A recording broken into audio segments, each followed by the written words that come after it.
बहैसियत speaker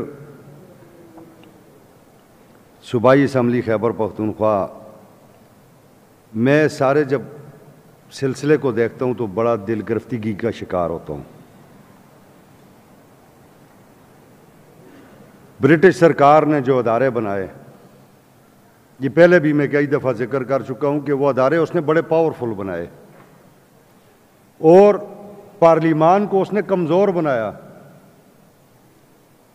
ताकि जब parliament के लोग अवाम के लिए खड़े होना शुरू हो जाएं तो वो नदारों को इस्तेमाल करके उनको या अगवा कर ले या दबा दे या अपनी मर्जी के उनसे काम कराए। और ये होता रहा है।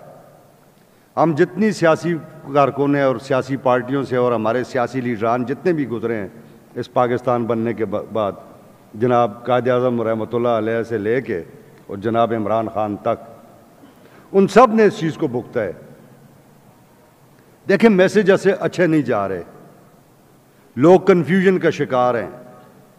आप हमारा बड़ा मोहतरम अदारा हैं, हम आपसे बड़ी मोहब्बत करते हैं, हमने अपने बच्चे दिए हुए हैं आपको, अपनी बच्चियां आपको दी हुई हैं जो माज फ्रंट लाइन से ले के हर जगह तक इस कौम की ड्यूटी और खिदमत कर रहे हैं। हम आपसे मोहब्बत करते हैं, आपका ये काम नहीं है इस किस्म के बयान देना।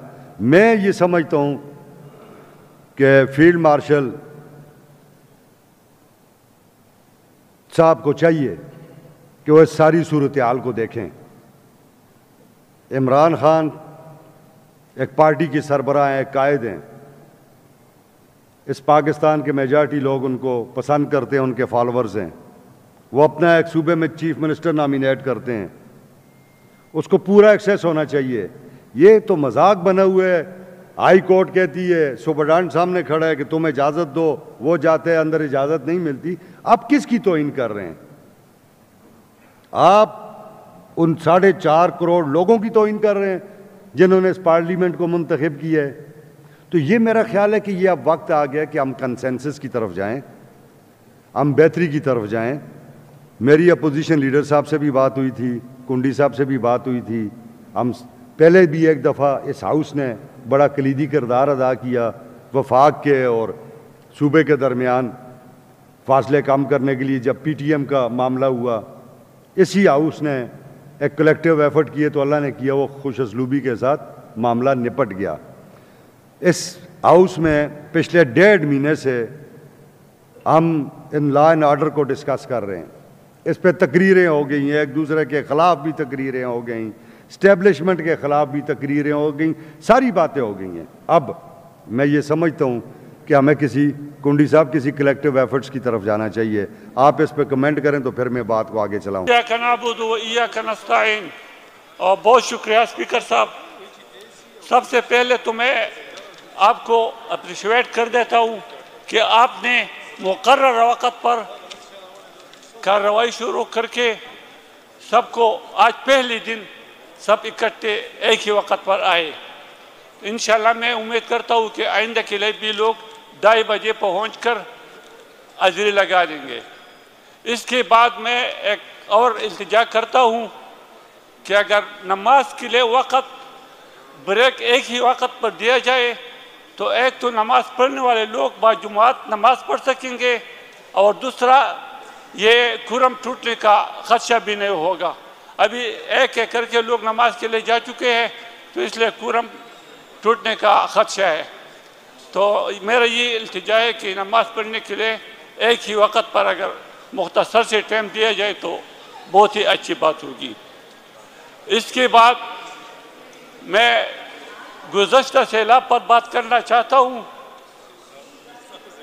अगर मैं सैलाब तो पूरी पाकिस्तान में ख़ास करके PK में और स्वात में सब जगह पर आई हुई है, लेकिन अगर मैं अपने हल्के का बात कर दूँ तो मेरे हल्के का 80% हिस्सा चूँकि पहाड़ी वादियों पर मुतहर है, 80% हिस्सा पहाड़ी वादियाँ है।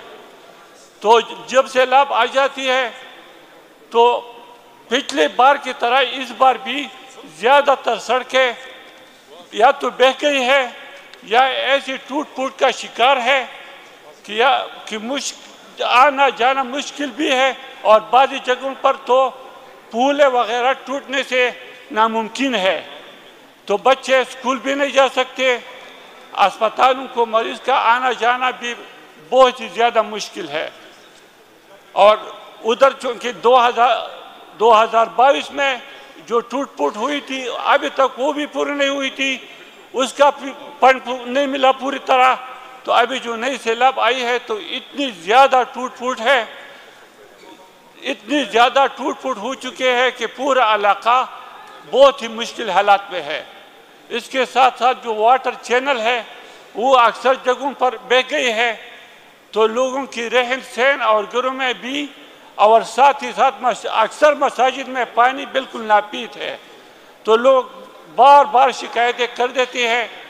तो मैं लोकल गवर्नमेंट, CNW और पब्लिक हेल्थ सारी सेक्रेटरी से पुरजोर डिमांड कर देता हूँ कि इमरजेंसी बुनियाद पर इन इलाकों के लिए फंड मुख्तस की जाए, क्योंकि बहुत ही मुश्किल हालात है। अब मैं अपने इलाके में जा भी नहीं सकता, जाता हूँ तो लोग मुझसे सवाल करते हैं तो उधर इलाके में फंड है नहीं। तो अगर इमरजेंसी बुनियाद पर फंड दिया जाए तो बहुत ही कुछ न कुछ हालात बेहतर हो सकेंगे। इसके अलावा जो 26 नवंबर को हमारे बेगुनाह लोग कैद हुए थे, 4 महीने वो बिल्कुल नाजायज़ तौर पर जेल में किसी बहुत ही मुश्किल मुसीबतें गुजार कर चार नाचार उनको फिर जमानत मिल गई, लेकिन उनको तंग करने